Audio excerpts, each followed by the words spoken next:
పిచ్చిగా మాట్లాడుతూ ఉన్నారు. మొన్న రేవంత్ రెడ్డి గారు అసెంబ్లీలో ఏం మాట్లాడిండు? నా వెనుక కూడా గుండాలు ఉన్నారు, నా వెనుక కూడా కండలు తిరిగినటువంటి వ్యక్తులు ఉన్నారని చెప్పి మాట్లాడిండు. దానివల్ల రాష్ట్రంలో ఉండేటువంటి కాంగ్రెస్ పార్టీ మూకలన్నీ కూడా రెచ్చిపోయి పనిచేస్తున్నాయి. మా నాయకుడే గుండాలను ప్రోత్సహిస్తున్నాడు, మా నాయకుడే అవినీతికి ఎంకరేజ్ చేస్తున్నాడు, మా నాయకుడే అన్ని విధాల ప్రోత్సహిస్తున్నటువంటి లక్ష్యంతో ఇలా కాంగ్రెస్ పార్టీ నాయకులు, కాంగ్రెస్ పార్టీ గుండాలు ఇలా రాష్ట్రంలో రెచ్చిపోయి మాట్లాడుతున్నారు. కేసీఆర్ కుటుంబం మీద మాట్లాడినా మరి తెలంగాణ రాష్ట్ర ప్రజల మీద మాట్లాడినట్టే.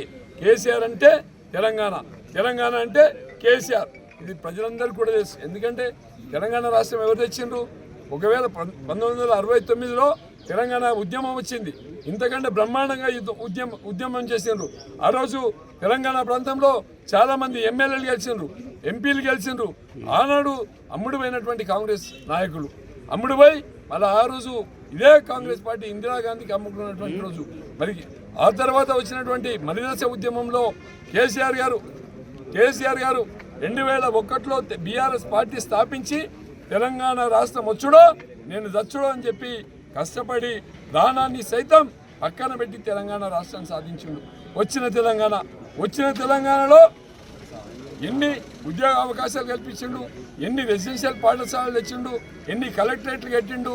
జిల్లాలు చేసినాం, నియోజకవర్గాలు చేసినాం, మండలాలు చేసినాం, కలెక్టరేట్లు నిర్మాణం చేసుకున్నాం, కమిషనరేట్లు నిర్మాణం చేసినాం, క్యాంప్ ఆఫీసులు నిర్మాణం చేసినాం, అదేవిధంగా రిజర్వాయర్లు కట్టుకున్నాం, కెనాళ్ళు తవ్వుకున్నాం, హాస్పిటళ్ళు నిర్మాణం చేసినాం, ఫార్మా ఇండస్ట్రీని డెవలప్ తీసుకొచ్చినాం. అదేవిధంగా ఐటీని కూడా బాగా పెద్ద ఎత్తున 10 లక్షల మంది ఎంప్లాయ్మెంట్ వచ్చే విధంగా క్రియేట్ చేసుకున్నాం. హైదరాబాద్ను ఇంటర్నేషనల్ స్థాయిలో అభివృద్ధి చేసుకున్నాం. ఇలా 1 కాదు 2 కాదు, రాష్ట్రంలో ఎక్కడ చూసినా కూడా కేసీఆర్ గారు చేసినటువంటి డెవలప్మెంట్ కనిపిస్తుంది. మద్దతుతోటి బంద్ను విజయవంతం చేస్తాం. మరోసారి ఇటువంటి చిల్లర ప్రయత్నాల్ని కాంగ్రెస్ పార్టీ నాయకులు మానుకోకపోతే మేము కూడా లక్షలాదిగా మీ ఇండ్ల మీదకి కవాతు చేయాల్సి వస్తుంది, మిమ్మల్ని ఎక్కడికక్కడ అడ్డుకోవాల్సి వస్తుంది. మీకు కేవలం మీరు పోలీసు యొక్క అండను, అధికారం యొక్క అండను మాత్రమే నమ్ముకొని మీరు రాజకీయాలు చేస్తూ ఉన్నారు. మేము మా సేవల్ని, కేసీఆర్ గారి యొక్క ఆదర్శాల్ని మేము ప్రజల్లోకి తీసుకువెళ్ళి ప్రజల్ని మెప్పించేటువంటి పనిలో బీఆర్ఎస్ పార్టీ నాయకులు ఉన్నారు కనుకనే ఇవాళ ప్రజల మద్దతు మాకున్నది. తప్పకుండా ప్రజలు ఎప్పుడు కూడా కేసీఆర్ గారు వైపు ఉంటారు. గజ్వేల్ నియోజకవర్గంలో ఎన్నిక ఎప్పుడు వచ్చినా కూడా కేసీఆర్ గారు ఇవాళ మళ్ళా భారీ మెజార్టీతో ఇక్కడ నుంచి ముఖ్యమంత్రి కావాలని గజ్వేల్ ప్రజల ఆకాంక్ష ఉన్నది. ఇవాళ ఆంక్షారెడ్డి గారికి ఇంత తొందరపాటు అవసరం లేదు. ఇవాళ మీరు మీ స్థాయిని గమనించి మీరు ప్రవర్తిస్తే బాగుంటుంది.